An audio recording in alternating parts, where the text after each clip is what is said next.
So yan yung mga available nila. Say hi ka naman, te. Yan. Hanapin nyo lang si Ate Charm. Ate Charm. Ayan.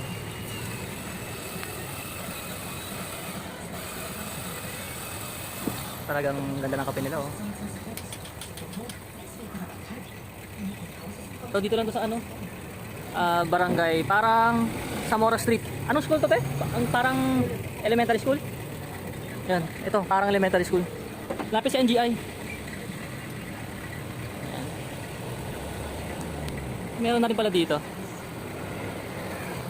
Kailan lang to dito, te? Parang hindi ko napansin to. Itong April lang? 5 months, no? O yan, bisita na kayo dito. Tapos bibigyan kayo ni ate ng, ano, ng sticker. Kaso wala pa silang dikitan ng sticker.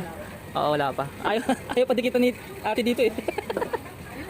Pwede, pwede? Ayan, tuka doon. O sige, dikit tayo dito.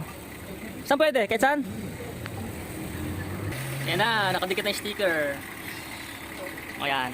Ito yung ano, bale, pangalawang tuka doon to kasi yung isang tuka doon yung dun sa ano, sa Monterey ba yun, no? O yung may ano doon, may overlooking. Yun, inuman, may live band doon. So ito yung pangalawa.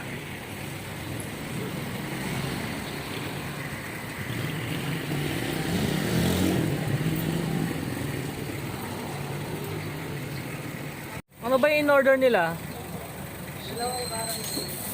Dalawang caramel. Macchiato.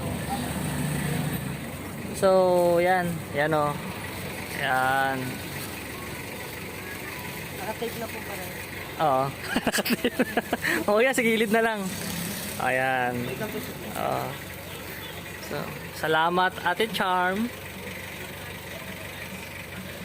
Anong street to? Gomez. Gomez, yan. Dito siya, Gomez Street. Corner Zamora Street. Thank you, Charm. Thank you.